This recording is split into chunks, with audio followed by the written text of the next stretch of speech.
YSR Congress party అభ్యర్థులు ప్రచార పర్వంలో దూసుకెళ్తున్నారు. విజయవాడ నుంచి తూర్పు నియోజకవర్గ అభ్యర్థి అవినాష్ ప్రచారంలో ఉన్నారు. వారితో మాట్లాడదాం. సార్, మీ ప్రత్యర్థి ఎవరైతే ఉన్నారో నిన్న గద్ది రామ్మోహన్ మాట్లాడుతూ విజయవాడ నగరంపై ప్రేమతోనో తనపై ప్రేమతోనో కాదు, ప్రజలకు చేయాల్సినంత ఈ నియోజకవర్గంలో కానీ రాష్ట్రంలో కానీ చంద్రబాబు నాయుడు ఆల్రెడీ చేశారు అంటూ కూడా వ్యాఖ్యానించడం జరిగింది. ఏమంటారు? నిజంగా ఆలోచన పరులుగానే ఉంటాయి. ఎవరైతే ఆలోచిస్తారో నగరం గురించి, రాష్ట్రం గురించి సరిగ్గా ఆలోచించే వాళ్ళకి తెలుస్తుంది ఈ 5 సంవత్సరాల్లో జగన్మోహన్ రెడ్డి గారు ఈ రాష్ట్రానికి ఏం చేశారని చెప్పని. గత 5 సంవత్సరాలు తెలుగుదేశం పార్టీ హయాంలో విజయవాడ నగరానికి ఎన్ని కోట్లు తెలుగుదేశం పార్టీ ఖర్చు పెట్టిందని చెప్పని ఈరోజు మేము నిర్మోమాటంగా వాళ్ళు డిబేట్ చేసి అడుగుతున్నాం. మేము చెప్పగలం. ఈరోజు ఇదే తూర్పు నియోజకవర్గంలో 650 కోట్ల రూపాయలతో ముఖ్యమంత్రి జగన్మోహన్ రెడ్డి గారి యొక్క నాయకత్వంలో మేము అభివృద్ధి కార్యక్రమాలు చేశామని చెప్పని. ఇదే తూర్పు నియోజకవర్గంలో 924 కోట్లు కేవలం సంక్షేమ కార్యక్రమాలకి ఈరోజు ఈ తూర్పు నియోజకవర్గంలో ప్రజానీకానికి అందజేస్తామని మేము చెప్పగలిగాం. అదేవిధంగా హాస్పిటల్స్ కానివ్వండి, రైతు బజార్లు కానివ్వండి, సబ్స్టేషన్స్ కానివ్వండి, ఇలా అదనంగా ఎన్నో అభివృద్ధి కార్యక్రమాలు ఈరోజు ఈ తూర్పు నియోజకవర్గంలో మేము చేస్తాం జరిగింది. గద్దె రామ్మోహన్ కానివ్వండి, తెలుగుదేశం పార్టీ చంద్రబాబు నాయుడు కానివ్వండి, 5 సంవత్సరాలు మీరు అధికారంలో ఉన్నారు. ముఖ్యమంత్రి మీరే, ఎమ్మెల్యే మీరే, మేయర్లు మీరే, కార్పొరేటర్లు మీరే, మీరేం చేశారని చెప్పి ఈరోజు వైఎస్ఆర్ కాంగ్రెస్ పార్టీ తరపున, అదేవిధంగా ప్రజానీకం తరపున మాట్లాడుతున్నాం. కేవలం మీకు సంబంధించిన మీడియా ఉందని చెప్పని, మీకు సంబంధించిన సోషల్ మీడియాలో ఉందని చెప్పని జగన్మోహన్ రెడ్డి గారిని, మమ్మల్ని ఒక పక్క వ్యక్తిగతంగా విమర్శిస్తూ, కుల రాజకీయాలు చేస్తూ, మత రాజకీయాలు చేస్తూ, అదేవిధంగా ఏమీ జరగలేదని చెప్పని ఒక అబద్ధపు ప్రచారం. పదండి రండి, ఈ ప్రాంతంలో, ఈ తూర్పు నియోజకవర్గంలో రిటైనింగ్ వాల్ ఎవరు కట్టారని చెప్పని ఈ ప్రాంతంలో చిన్నపిల్ల నరేంద్ర చెప్తారు ఈరోజు జగన్మోహన్ రెడ్డి గారు కట్టారని చెప్పని. రోడ్లు ఇదే 15వ డివిజన్లో దాదాపుగా 20 కోట్ల రూపాయలతో అభివృద్ధి కార్యక్రమాలు.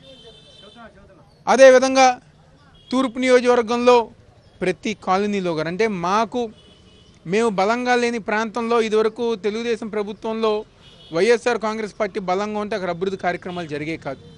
కానీ ఈరోజు తెలుగుదేశం పార్టీకి ఓట్ బ్యాంక్ ఉన్న ప్రాంతంలో కూడా ఈరోజు అభివృద్ధి కార్యక్రమాలు చేసింది జగన్మోహన్ రెడ్డి గారి ప్రభుత్వం. గుణదల కొండ ప్రాంతం చివరి అంచు వరకు మెట్ల మార్గాలతో, అదేవిధంగా రైలింగ్తో, వాటర్ పైప్ లైన్తో డ్రైనేజ్ వ్యవస్థ బాగు చేసింది ఈరోజు జగన్మోహన్ రెడ్డి గారి ప్రభుత్వం. కృష్ణలంక కరకట్ట ప్రాంతంలో రిటైనింగ్ వాల్ అవనివ్వండి, డ్రైనేజ్ వ్యవస్థ అవనివ్వండి, కరకట్టకి వాటర్ సప్లై అవనివ్వండి, ఈరోజు స్టేడియం అవనివ్వండి, ఇలాగ అనేక కార్యక్రమాలు, ఫ్లైఓవర్స్ కానివ్వండి ఈరోజు విజయవాడ నగరానికి చేసింది ఈరోజు వైఎస్ఆర్ కాంగ్రెస్ పార్టీ. ఈరోజు మీకు ఏం అవగాహన ఉందని చెప్పి ఈరోజు రామ్మోహన్ కానివ్వండి, లేకపోతే తెలుగుదేశం పార్టీ వాళ్ళు విజయవాడ నగరం గురించి మాట్లాడతారు. కనకదుర్గమ్మ ఫ్లైఓవర్ పూర్తి చేసింది మేమే, బెంజ్ సర్కిల్ 2 ఫ్లైఓవర్లు పూర్తి చేసింది మేమే. ఈరోజు రోడ్లో ఉన్నవండి దాదాపుగా 250 కోట్ల రూపాయలు విజయవాడ నగరానికి జగన్మోహన్ రెడ్డి గారు కేటాయించారు. ఇదివరకు మీరు కేటాయించారని చెప్పని, ఎల్ఎన్టీ అని చెప్పని ఎవరెవరికో కాంట్రాక్ట్లు ఇచ్చి ఈరోజు చంద్రబాబు నాయుడు ఆ రోజు విజయవాడ అభివృద్ధిలో వచ్చిన డబ్బులన్నీ కూడా చంద్రబాబు నాయుడు జేబులోకి, తెలుగుదేశం పార్టీ నాయకులు జేబులోకి వెళ్ళి రండి, డిబేట్కి రండి, మీరేం చేశారు, మేమేం చేసామని చెప్పని మేము చెప్పగలం. చెప్పే దమ్ము మీకుందా? ఏం చేసామో చెప్పే దమ్ము మాకుంది. మీకేముంది? మీరు ఎందుకు చెప్పలేకపోతున్నారు? కేవలం ప్రపంచ రాజకీయాలు, దేశ రాజకీయాలు, లేకపోతే కుల రాజకీయాలు, మత రాజకీయాలు, పార్టీ రాజకీయాలు, ఈ తప్ప గద్దె రామ్మోహన్ నేను పలానా కార్యక్రమం చేశానని చెప్పని ఒకటన్నా చెప్పుకోగలరా? ప్రజానీకం అంటున్నారు 2 సార్లు అవకాశం ఇచ్చి 10 సంవత్సరాలు ఎమ్మెల్యేగా ఒక వ్యక్తికి అవకాశం ఇస్తే ఒక అసమర్థత ఎమ్మెల్యేకి మేము అవకాశం ఇచ్చాం. కేవలం అబద్ధాలు చెప్తూ, అసత్య ప్రచారాలు చేస్తూ ప్రజానీకాన్ని మోసం చేసే విధంగా ఈ 10 సంవత్సరాలు మమ్మల్ని మోసం చేశారు. ఈరోజు ఏమి మాట్లాడాలో తెలియక రెచ్చగొట్టే వ్యాఖ్యలు. ఎందుకంటే ఆయనకు అలవాటు 94లో, 2009లో ఆయనకు కానివ్వండి, లేకపోతే మాజీ జడ్పీ చైర్పర్సన్కి కానివ్వండి, ఒక అలవాటు రెచ్చగొట్టే విధంగా మాట్లాడతాం, కుటుంబాల పరంగా మాట్లాడతాం. అంటే ఈరోజు వాళ్ళు ఎంత దిగజారిపోయారంటే 70 సంవత్సరాలు ఉన్న వ్యక్తికి ఎవరికన్నా ఒక గౌరవం ఉంటుంది, లేకపోతే హోందాతనం పెరగాలి. కానీ ఈరోజు 70 సంవత్సరాలు ఉన్న వ్యక్తి తన మాటల ద్వారా తన వ్యక్తిత్వం దిగజారిపోయి ఈరోజు ప్రవర్తించే తీరు గద్దె రామ్మోహన్ చేస్తున్నారు. ఈరోజు 35 సంవత్సరాలైనా ఏదైతే సిద్ధాంతాల పరంగా మేము చేసిన కార్యక్రమాలు, జగన్మోహన్ రెడ్డి గారు చేసిన కార్యక్రమాలు, రేపు రాబోయే రోజుల్లో మేము చేయబోయే కార్యక్రమాల గురించే మాట్లాడుతున్నాం. ఈరోజు ఇక్కడ కొత్త తెలుగుదేశం పార్టీలో కొత్తగా రాజకీయాల్లోకి వచ్చి మేము ఎంపీలు అయిపోతాం అని చెప్పేవాళ్ళు గారా మీటింగుల ముందు, మైకుల ముందు ఎన్నో గొప్ప విషయాలు,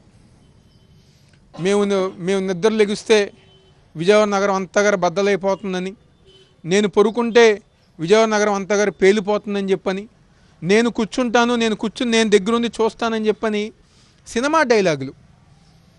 బాలకృష్ణ గారు ఏ విధంగా అయితే ఆడియో ఫంక్షన్లో వచ్చిరాని భాషతో మాట్లాడతారో, ఈరోజు అలాంటి కొత్త నాయకులు విజయవాడ నగరానికి తయారవుతున్నారు. మీకు నిజంగా చిత్తశుద్ధి ఉంటే మీరు ఎమ్మెల్యేలుగా పోటీ చేసేవాళ్ళు, ఎంపీలుగా పోటీ చేసేవాళ్ళు అయితే ఈ నగరానికి మీరు ఏం చేయాలనుకుంటున్నారు? ఈ ప్రాంతానికి మీరు ఏం చేయాలనుకుంటున్నారు? పలానా పేద ప్రజానికానికి మీరు ఏం చేయాలనుకుంటున్నారని చెప్పనే ఒక విధంగా మీరు మాట్లాడాలి. అంతేగాని మేము లెగిస్తే పేలిపోతుంది, మేము కూర్చుంటే బద్దలైపోతుంది, మేము నడుస్తే ఇదైపోతుందని చెప్పని ఎందుకు ఈ వ్యాఖ్యలు? ఎందుకు ఈ రెచ్చగొట్టే వ్యాఖ్యలు? ఎందుకు ఈ చిల్లర వ్యాఖ్యలు? దిగజారిపోయిన రాజకీయం చేయాల్సిన అవసరం ఏమొచ్చింది? 70 ఏళ్ళు, 50 ఏళ్ళు, 60 ఏళ్ళు ఉన్న వ్యక్తులు ఎందుకంత దిగజారిపోయారు? కేవలం పైకేమో మంచితనం అని ఒక ముసుగేసుకుని వెనకమాలేమో నీచ రాజకీయాలు, చిల్లర రాజకీయాలు చేస్తున్న గద్దే రామ్మోహన్ తెలుగుదేశం పార్టీ నాయకులకి ప్రజానికమే సరైన బుద్ధి చెప్తారు. ఒకవైపున మీరు ఏమేం చేశారు, ముందు త్వరలో ఏం చేయబోతున్నారు చెప్తున్నారు. కానీ మీరు చేసినటువంటి కొన్ని ప్రాజెక్ట్స్ని వీడియోలు చిత్రీకరించి ఆ చేతులతో రిటైన్ వాళ్ళని స్పృశించి తానే కట్టినట్టు ఇవన్నీ కూడా చేశారు. గతంలోనే ఈ వీడియో షూట్ జరిగింది. కానీ ఎన్నికల సందర్భంగా ఇవన్నీ కూడా పెరిగేటువంటి అవకాశం ఉంది. సోషల్ మీడియాలో ఇవన్నీ కూడా బాగా సర్క్యులేట్ చేస్తున్నారు. దానికి ఫ్యాక్ట్ చెక్గా మీరు ఏం చెప్పబోతున్నారు? సార్ ఆయన చేతులేసి సవరదీసిన, సైకిల్ తొక్కిన, స్కూటర్ మీద స్టైల్గా నుంచున్న, లేకపోతే 10 అడుగులు వేసిన ఒకడే జనం ఎందుకు నమ్ముతారు? ఈరోజు వాళ్ళు సోషల్ మీడియాలో చేసే అబద్ధ ప్రచారాల గురించి ప్రజానికానికి ఒక అవగాహన ఉంది. తప్పకుండా రాబోయే రోజుల్లో ఇంకా ఎక్కువ వస్తాయి. కానీ జనానికి రియల్ ఏంటి, జగన్మోహన్ రెడ్డి గారు చేసే సంక్షేమ అభివృద్ధి కార్యక్రమాలు రియల్, వాళ్ళు చేసే సోషల్ మీడియా వీడియోలు రీలు అని చెప్పిన ఒక క్లారిటీతో జనాభా ఉన్నారు. కాబట్టి ఈరోజు వాళ్ళు ఎన్ని సోషల్ మీడియాలో వచ్చినా ఈరోజు మా జగన్మోహన్ రెడ్డి గారి వీడియోస్ లేకపోతే మా వీడియోస్ ఎవరు చెప్తారు? మా స్టార్ క్యాంపెయినర్స్ ఎవరు? ప్రజానికం. మా వీడియోలు చూడండి, ప్రజల నోటి ద్వారా జగన్మోహన్ రెడ్డి గారు చేసిన కార్యక్రమాలు, తూర్పు నియోజకవర్గంలో చేసిన అభివృద్ధి కార్యక్రమాలు ప్రజానికం చెప్పుతున్నారు.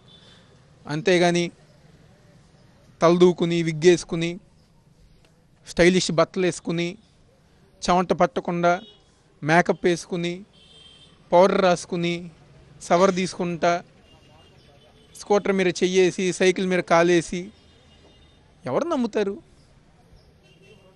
సినిమాలో చేయాలన్న కోరిక గతంలో ఉండేది రామ్మోహన్ గారికి. ఎంపీగా ఉన్నప్పుడు చాలా బాగా, తర్వాత కొన్ని కారణాల వల్ల ఆయన వ్యక్తిగతంగా ఏదైతే కొంచెం జుట్టు రాలటం వల్ల ఆయన చేయలేకపోయారు. తర్వాత మళ్ళీ ఇప్పుడు కొత్త హెయిర్ స్టైల్ వచ్చింది కాబట్టి ఈరోజు మళ్ళీ సినిమాలు చేయాలన్న కోరిక ఉండటం వల్ల ఈరోజు ఆయన మళ్ళీ ఇదే రీల్స్ చేసుకుంటూ, షార్ట్ ఫిల్మ్స్ చేసుకుంటూ ఆయన కోరికను తీర్చుకోవటానికే చేస్తున్నారు. కానీ ప్రజానికం కోసం కాదు, తూర్పు నియోజకవర్గం కాదు అని చెప్పి ఈరోజు ప్రజానికం అందరికీ తెలుసు. ఫైనల్గా మీ పార్టీ 175 మంది ఎమ్మెల్యేలు, ఎంపీలందరితో కూడా ఎన్నికలకు ఫుల్ ప్యాకెడ్గా సిద్ధంగా ఉంది. కానీ ప్రత్యర్థి పార్టీ ఇంకా కూడా సంకీర్ణ ప్రభుత్వం తెస్తామని ఒక పక్కన చెప్తున్నా కూడా చాలా చోట్ల అభ్యర్థులు ఫైనల్ అవ్వలేదు. ఉన్న అభ్యర్థులు కూడా కుమ్ములాట్లు, గొడవలు కూడా జరుగుతున్నాయి. ఎలా చూస్తారు ఈ పొలిటికల్ సినారియో? సార్, ఇప్పుడు నియోజకవర్గ స్థాయి మీటింగ్ అంటే మొన్న జరిగిన ప్రజా కళలు ఆ మీటింగ్, నియోజకవర్గ స్థాయిలో మేము మీటింగ్ పెట్టినా లేకపోతే డివిజన్ స్థాయిలో మా కార్పొరేటర్స్ మీటింగ్ పెట్టినా ఎంత పర్ఫెక్ట్గా చేస్తాం. మైక్ దగ్గర నుంచి, శాలువా దగ్గర నుంచి, బాటిల్స్ దగ్గర నుంచి, అతిథులను కానివ్వండి, జనానికి కావాల్సినవన్నీ జాగ్రత్తగా చూస్తాం. దేశ ప్రధాని కాళ్ళు పట్టుకుని, గడ్డం పెట్టుకుని ఈరోజు కూటమిలో జాయిన్ అయ్యి వచ్చిన ప్రధానికి చంద్రబాబు నాయుడు పవన్ కళ్యాణ్ గారు చేసిన గౌరవం మనందరంగా చూసాం కదా. మైక్ పనిచేయాల, షాలో ఏదంటే ఒక మొహం ఒకరు చూసుకుంటున్నారు, బొకే ఏదంటే ఒక మొహం ఒకరు చూసుకుంటున్నారు. ప్రధాని గారికి ఇచ్చే గౌరవం అదేనా? 5 సంవత్సరాల క్రితం నేను పొద్దునే ఒక వీడియో చూసా, నరేంద్ర మోడీ గారిది. నారా లోకేష్ తండ్రి చంద్రబాబు నాయుడు నాకన్నా సీనియర్ అంటున్నారు. దేంట్లో సీనియరు? వెన్నుపోటు పొరుస్తంలో సీనియరా? ఒక్కసారి తిట్టి మళ్ళీ వెళ్ళి కాళ్ళు పట్టుకోవటంలో సీనియరా? ప్రతి 5 సంవత్సరాలకి కొత్త అలయన్స్లు క్రియేట్ చేసడంలో సీనియరా? అవినీతిలో సీనియరా అని చెప్పని సాక్షాత్తు నరేంద్ర మోడీ గారు మాటలే నేను మీ అందరి గారి వీడియో పంపిస్తా. ఇదే చంద్రబాబు నాయుడు గారు ఏమన్నారు? నాకు కొడుకు ఉన్నారు, మనవడు ఉన్నారు, మా ఇంట్లో మా మిస్సెస్ ఉంది. నరేంద్ర మోడీకి ఎవరున్నారు? తల్లు ఉందా, చెల్లు ఉందా, పిల్ల ఉన్నారని చెప్పి ఎవరు మాట్లాడారు? చంద్రబాబు నాయుడు గారే కదా. ముస్లింలు, క్రిస్టియన్స్ బీజేపీకి ఓట్ వేయమాకండి అని చెప్పింది ఎవరు? చంద్రబాబు నాయుడు గారు కదా. ఈరోజు ఎందుకు కలిశారు? రాష్ట్రం కోసం కలిశారా? ప్రజానీకం కోసం కలిశారా? మీ కేసుల కోసం కలిశారా? మీ కొడుకు ముఖ్యమంత్రి అవటం కోసం కలిశారా? దేనికోసం కలిసాను? రాష్ట్రం కోసం అయితే నిజంగా మీరు కలిస్తే మొన్న జరిగిన మీటింగ్లో ఒక్కరైనా ప్రత్యేక హోదా గురించి మాట్లాడారా? రాష్ట్రం గురించి ఒక్కళ్ళైనా మాట్లాడారా? రాష్ట్ర శ్రేయస్సు కోసం ఇది చేస్తామని చెప్పిన ఒక్కటైనా చెప్పారా? కేవలం నరేంద్ర మోడీని పొగడాలి. గతంలో 5 సంవత్సరాల క్రితం మేము తిట్టిన బూతులన్నీ గారు మర్చిపోయే విధంగా మేము పొగడాలి అని చెప్పని ఈరోజు చంద్రబాబు నాయుడు గారు, పవన్ కళ్యాణ్ గారు పొగిడారు. 5 సంవత్సరాల క్రితం ఏదైతే రాజధాని ప్రాంతంలో శంకుస్థాపనకు వచ్చినప్పుడు చెంబుడు మట్టి నీళ్లు ఇచ్చిన నరేంద్ర మోడీ గారు ఆ రోజు ఏం మాట్లాడారో మొన్న జరిగిన మీటింగ్లో గారు అదే మాట్లాడారు. ఆయనకు తెలుసు ఈ రాష్ట్రంలో ఈ జగన్మోహన్ రెడ్డి గారి యొక్క నాయకత్వంలో 170కి 175 స్థానాలు వస్తున్నాయి. కాబట్టి ఈరోజు రాబోయే రోజుల్లో జనం స్పందన చూసి అర్థమైపోయింది నరేంద్ర మోడీ గారికి. ఆ జనాభా చూసి మీటింగు ఫ్లాపు, ఈ కూటమి ఫ్లాప్ అని చెప్పని అర్థమైపోయింది నరేంద్ర మోడీ గారికి. అందుకనే ప్రజానీకం ఎవరు గారు వాళ్ళ కూటమి నమ్మట్లేదు, చంద్రబాబు నేను అసలు నమ్మట్లేదు, ఇంకా వాళ్ళ మిత్రపక్షాలు కానివ్వండి ఎవరిని నమ్మే పరిస్థితిలో లేరు. ఇది అవినాష్ చెప్తున్నారు. కూటమి ఫ్లాప్ అవుతుంది, పొత్తు చిత్తు అవుతుందని కూడా జోస్యం చెప్తున్నారు. అలాగే తూర్పు నియోజకవర్గంలో జరిగినటువంటి రియల్ అభివృద్ధిని తాము ప్రజలకు వివరిస్తుంటే ప్రత్యర్థి గద్దె రామ్మోహన్ రావు మాత్రం ఆ ఫేక్ వీడియోలతో, ఫేక్ రీల్స్తో ప్రజలను మభ్యపెట్టే పరిస్థితుల్లో ఉన్నారు. అతన్ని ఎవరు నమ్మరు. ఖచ్చితంగా తెలుగుదేశం పార్టీని ఈ నియోజకవర్గంలో కూడా ఓడిస్తామని కూడా ఆయన ఆశాభావం వ్యక్తం చేస్తారు. వీడియో సంతోష్ తోమర్, సాక్షి విజయవాడ.